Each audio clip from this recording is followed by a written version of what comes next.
कि हम अपने जीवन के अंदर न्यून से न्यून 1 घंटा सुबह और 1 घंटा सायंकाल उस परम पिता परमेश्वर का ध्यान करें। न्यून से न्यून, कम से कम इतना तो करना ही चाहिए, और इससे अधिक करते हैं तो ये हमारे जीवन का तप है, ये हमारे जीवन की साधना है। लिखी थी बहुत सुंदर पंक्तियां।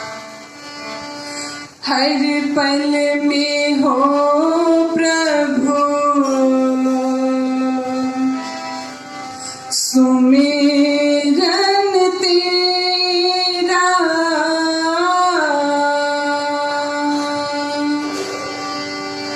ऐसा बना दो प्रभु जीवन मेरा, ऐसा बना दो प्रभु जीवन मेरा।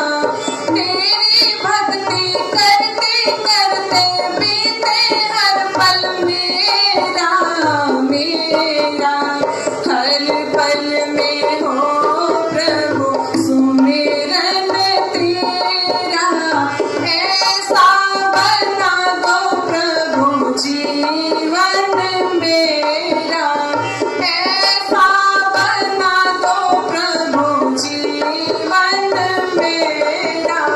तेरी सेवा करते करते बीते हर पल मेरा, मेरा हर पल में हो प्रभु सुमिरन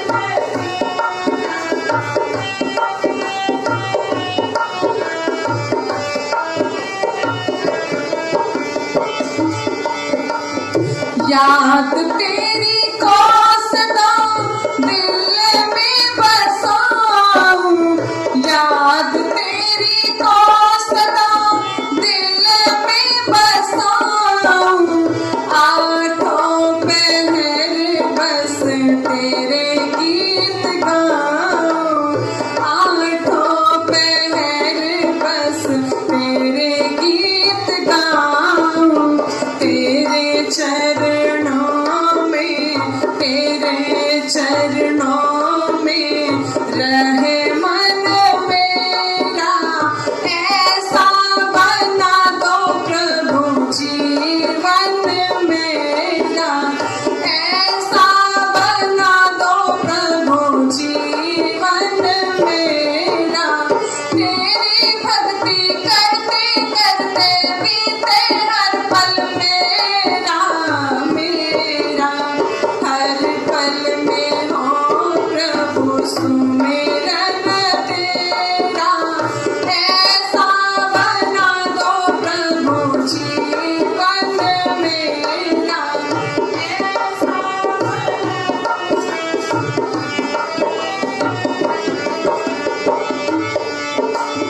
ख्वाहिशें जग की ना मुझको सताए, ख्वाहिशें जग की ना मुझको सताए।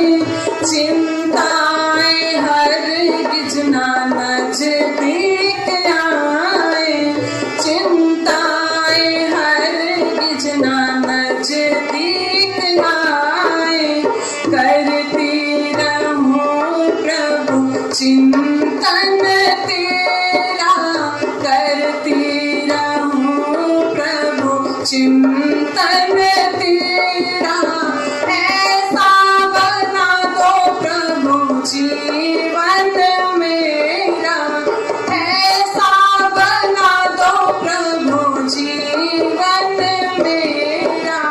तेरी भक्ति करते करते, तेरी सेवा करते करते बीते हर पल मेरा, मेरा हर पल में हो प्रभु सुमिरन तेरा, ऐसा बना दो प्रभु जीवन मेरा, ऐसा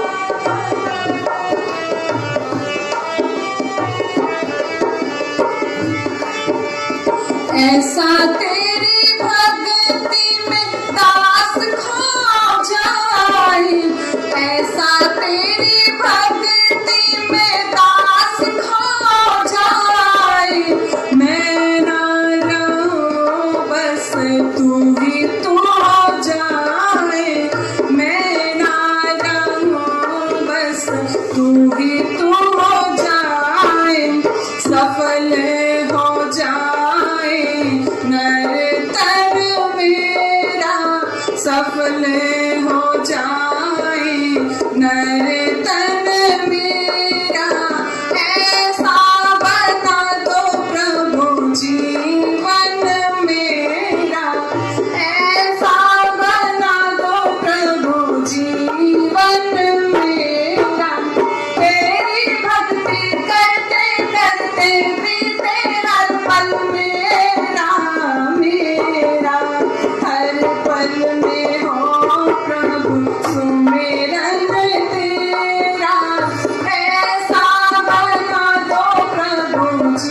प्रभु सुमिरन तेरा, और ऐसा बना दो प्रभु जीवन मेरा।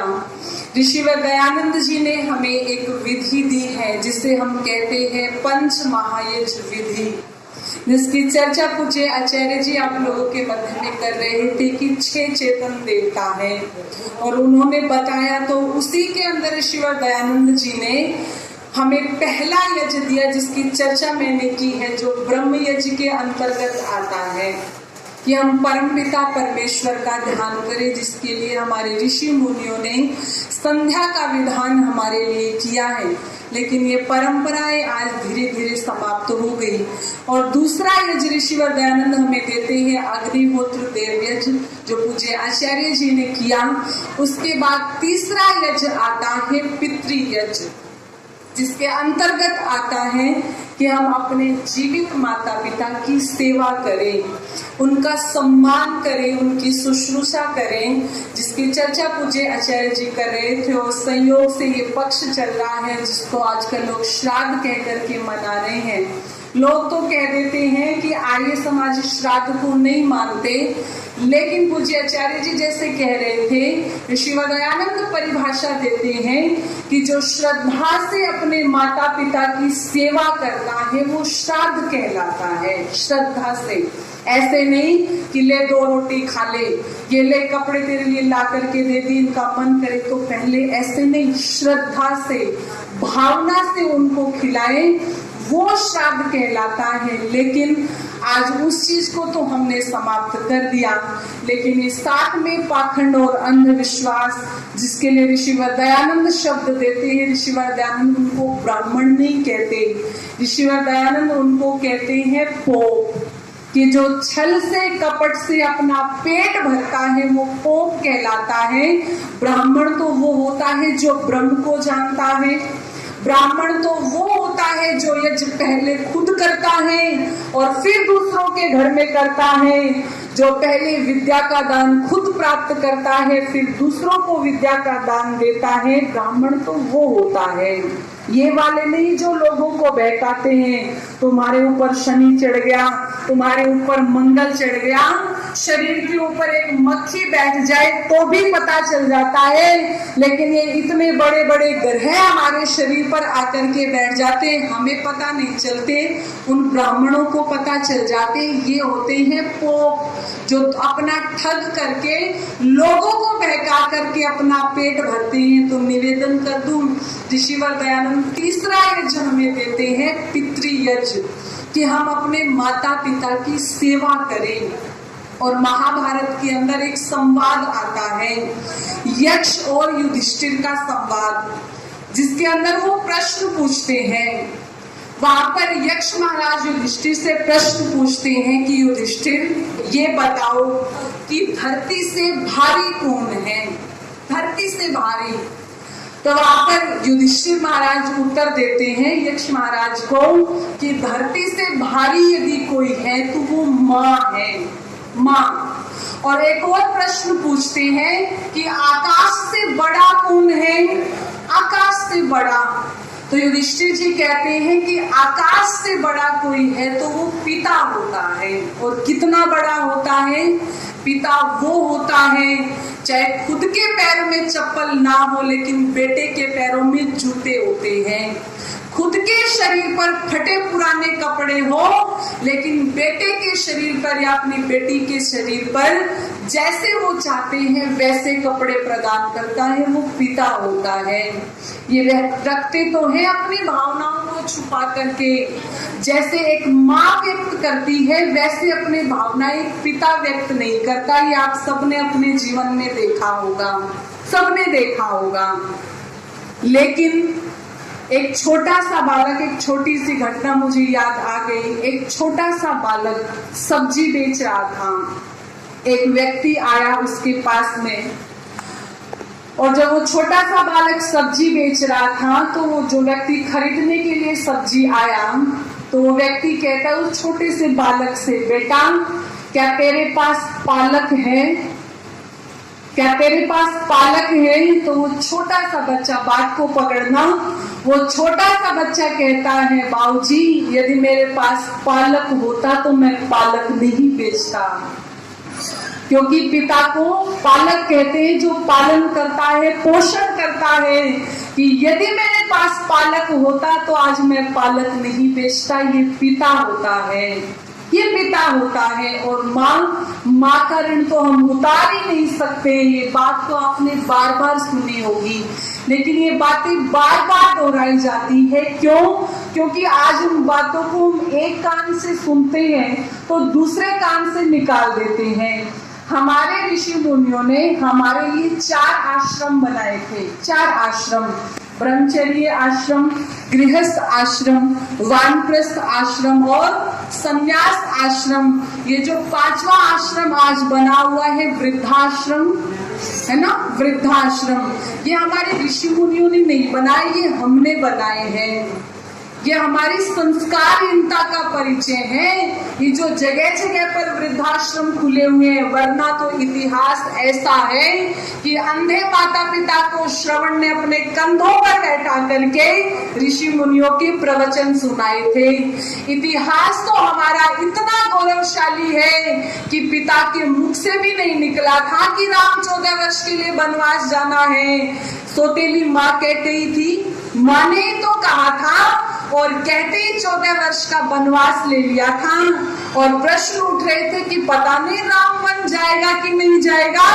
राम कहते, अरे 14 वर्ष यदि मेरे पिता दशरथ कहे तो ये राम हलाहल विष को पी जाएगा। यदि मेरे पिता दशरथ कहे तो पर्वत की चोटी से नीचे कूद जाएगा। यदि मेरे पिता दशरथ कहे तो धधकती अग्नि में कूद जाएगा। ये राम क्या है 14 साल का वनवास। इतिहास तो हमारा इतना गौरवशाली रहा है, इतना गौरवशाली। क्या आज है? आज तो पिछले दिनों आज तक पर आया था कि एक माता पिता ने वीडियो बना करके इतने बड़े इंटरनेशनल चैनल पर ये कहा था कि हमें हमारे बच्चों से खतरा है, हमें बचा लो, हमारे बच्चे हमें मार देंगे। एक प्रोफेसर ने अपनी माँ को 4थी मंजिल से नीचे फेंक दिया था। और पिछले दिनों सोशल मीडिया पर वो बात वायरल हुई थी कि बेटा अमेरिका में नोट छाप रहा था। आशा सानी नाम की महिला जिसका पति मर चुका था अपने बेटे को फोन कर रही थी, बेटा या तो तू आ जा या मुझे अपने साथ ले जा, अब मैं बूढ़ी हो गई हूँ, मैं अपना काम कर नहीं सकती। लेकिन बेटा नोट छापता रहा और जब आया तो जिस बेड पर माँ सोती थी उस आशा सानी नाम की महिला का कंकाल मिला, जिससे पता चला कि बेटे ने ना जाने कितने महीनों से माँ को फोन भी नहीं किया। यदि फोन करता, 1 दिन करता, 2 दिन करता, यदि कोई 10-15 दिन लगातार फोन ना उठाए तो चिंता हो जाती है। लेकिन हम नोट छापने में व्यस्त हैं, लेकिन किसी कवि ने अतिशयोक्ति करते हुए लिखा था कि मैंने उसको नहीं देखा कभी, मुझे उसकी जरूरत क्या होगी। ऐ माँ तेरी सूरत से बढ़कर भगवान की सूरत क्या होगी। ये माँ होती है, ये माँ होती है। जब बच्चे को जन्म दिया जाता है तो 1 जन्म नहीं होता, तब 2 जन्म होते हैं। मौत के मुंह के अंदर प्रवेश करके एक माँ बच्चे को जन्म देती है। और अनेकों घटनाएं आपने सुनी होगी, बारिश आ गई, ओलावृष्टि हो गई, छोटा सा बच्चा गोदी में था, बच्चे को छाती से लगा लिया और कमर के बल लेट गई, ओले गिर गिर करके माँ की मृत्यु हो गई, लेकिन अपने बच्चे को आंच नहीं आने दी। ये माँ होती है, ये माँ होती है। किसी ने लिखी थी बहुत सुंदर पंक्तियां, अब भी पल पल याद आती हैं तेरे वो एहसान माँ, तुझसे बढ़कर और ना कोई दुनिया में भगवान माँ। अब भी पल पल याद आती हैं तेरे वो एहसान माँ, तुझसे बढ़कर और ना कोई दुनिया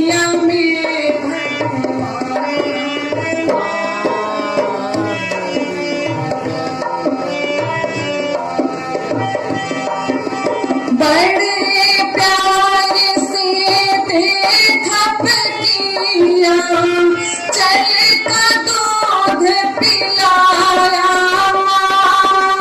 भूख से ठंडा कर कर के रोटी का कोर खिलाया, गाकर लोरी बाहों के पल में मुझे झुलाया, खुद गीले में सोकर भी सूखे में मुझे सुलाया, माँ के उपकारों को भूला वो भी क्या इंसान, माँ तुझसे बढ़कर और न कोई दुनिया में भगवान, माँ अब भी पल पल याद आते हैं तेरे वो एहसान, माँ तुझसे बढ़कर और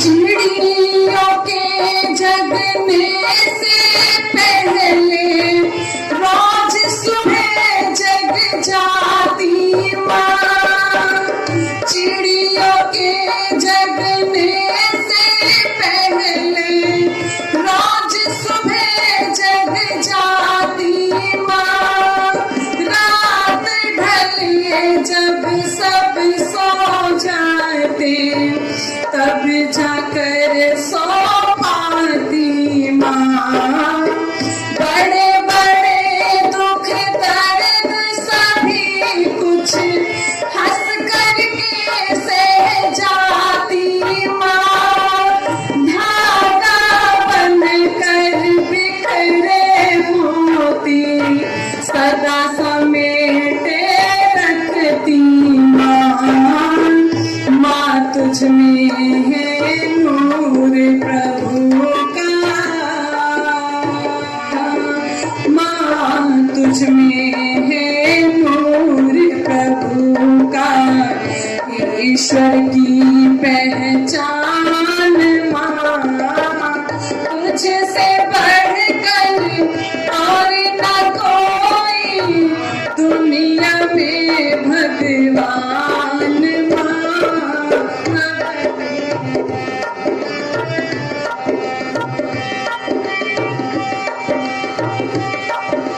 हारा थका कभी मैं तेरी गोदी में सो लेता माँ, हारा थका कभी मैं तेरी गोदी में सो लेता माँ, तेरे कंधे पर सिर रख के दुखड़े अपने रोता माँ, टूटे सपनों की माला को मैं फिर से पो लेता,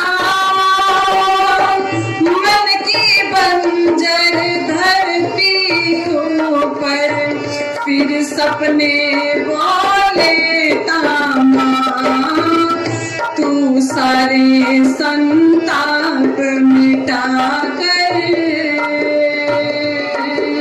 तू सारे संताप मिटा कर भर देती अरमान माँ, तुझसे बढ़कर और न कोई दुनिया में भगवान, माँ अब भी पल पल याद आती है तेरे वो एहसान, माँ तुझसे बढ़कर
यही कहा होगा, अंत समय में भी